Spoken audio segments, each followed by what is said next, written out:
Gentlemen, what is up, my brothers from another mother? You're probably going, dude, why are you driving this thing? What happened to the M3?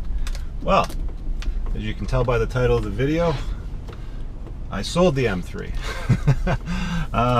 It's been up for sale for a couple of years now. Well, I put it up for sale last summer because by last summer I was starting to think, I'd like something new. So I put it up again this summer, and I had an offer that I couldn't refuse. There was a guy that really wanted it, so I let it go, which is okay. I'm a little bit hurt still, I'm not gonna lie. I'm having a little bit of withdrawal. I'm driving my brother's 4Runner. These are great trucks. It's his winter beater, you know, if you can call it a winter beater. It's actually a nice truck, but he's lent it to me while I'm shopping around for a new vehicle. So I thought I'd just kind of dive into what's next for me, and I have a big ask for you guys because I do need help finding a new car. And like, just to fill you in, because I know you guys watch these videos from all the way around the world. I've seen comments from all over Europe, Africa, South Africa, you know, Asia, all over the United States. Thank you everybody that chimes in, private messages me, and you know, helps build the community and tribe. But Canada is a very large country with a very small population. It's bigger than the United States, but our population is 10 times smaller, which means we've got 10 times fewer vehicles for sale on the used market. And in the past, where buying a used vehicle in the US has been a good idea and worked out. I bought my E93 M3 from California. For two reasons. One, the Canadian dollar was on par at the time. It was around 2009-10, I think 2010. And I was also having a hard time finding the exact spec that I was looking for. So I sourced one from the Bay Area, and I had it shipped up on a trailer.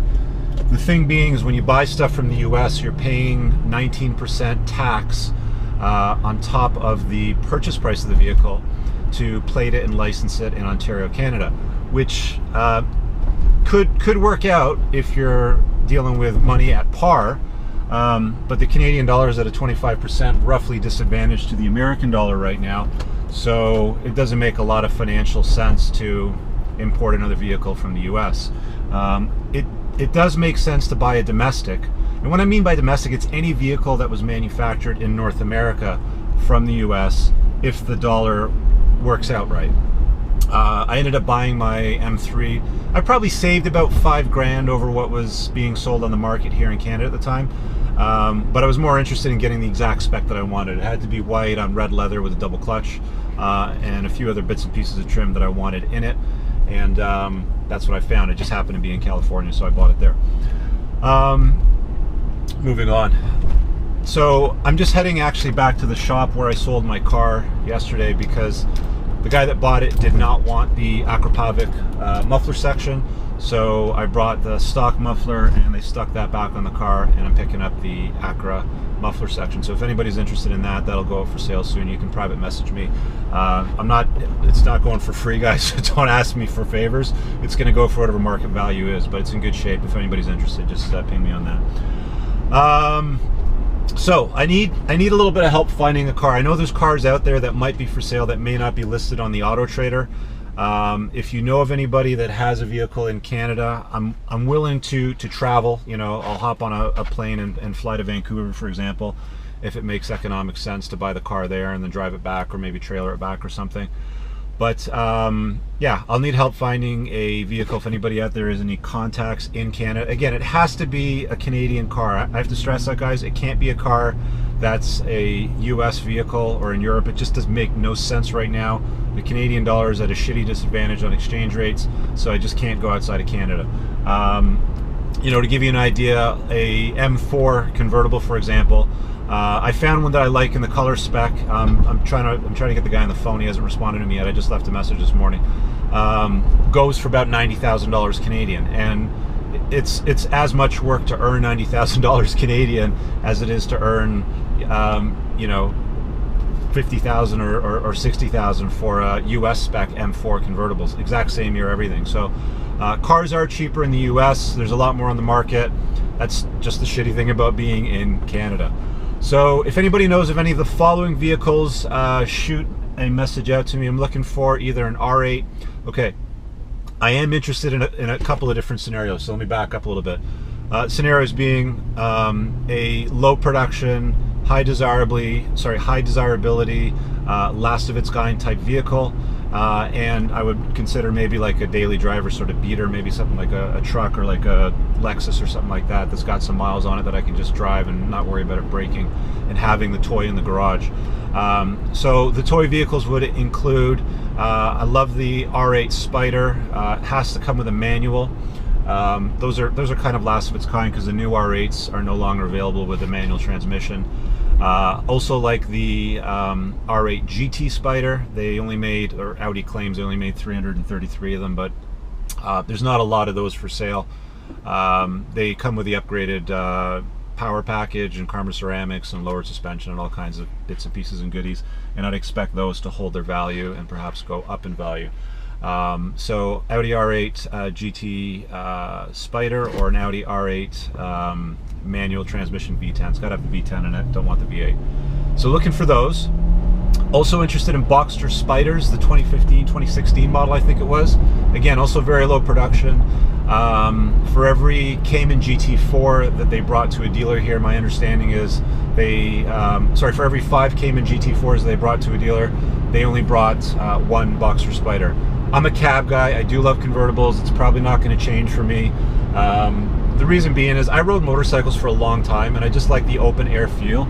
So ever since I got my E46 M3 cab, I've just always kind of stuck with that. So I am definitely leaning more towards a convertible more than anything. And I don't like the side blades on the Audi R8. They get rid of the side blades when you buy the Spider model. I just think it looks cleaner, it's a prettier car.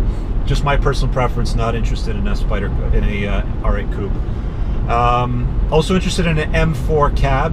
There's not a lot of those for sale, unfortunately, and they haven't depreciated that much.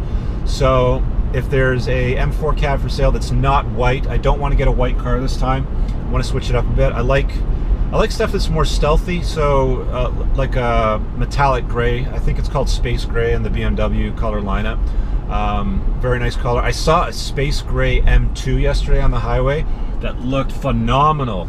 The lines on that car are beautiful. Honestly, I have to call up my BMW dealer just to see what those things cost brand new, fully packaged, but I tend to stay away from buying new just because I don't like taking the depreciation hit in the first year.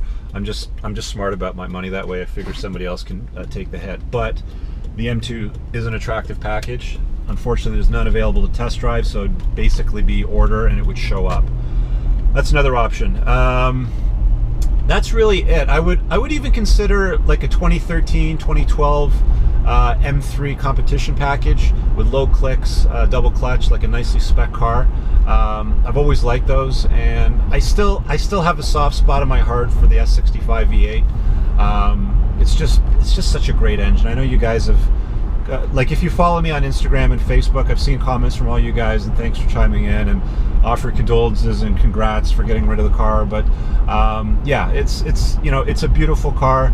There's nothing wrong with it. It was just, I had it for 6 years and somebody offered me a price that I couldn't refuse, so I let it go. Thanks for checking out the video, guys. If you can help me out with this, it would be greatly appreciated. It might take me a few weeks to jump into something. Still looking around. I've seen, suggestions and recommendations. What about a GTR? Don't like GTRs. What about a 911 turbo cab? Don't like 911s. I feel like the engine's in the wrong place. I drove a 911 on the racetrack a long time ago, and I just didn't like the handling characteristics. So yeah, and honestly, guys, if you're in the Toronto area and you've got something for sale, or you're saying, hey, hold on a second, you might want to rethink the 911 cab. I've got one, you want to drive it. Hey, I'm happy to reach out to me. Facebook's where most people tend to message me now, so just shoot me a message there and we'll try to connect. But thanks for checking out the video. The car is gone. Athena has disappeared. It's time to move on to something new. Looking forward to it. And we'll talk to you guys later. Thanks for checking this out. Peace.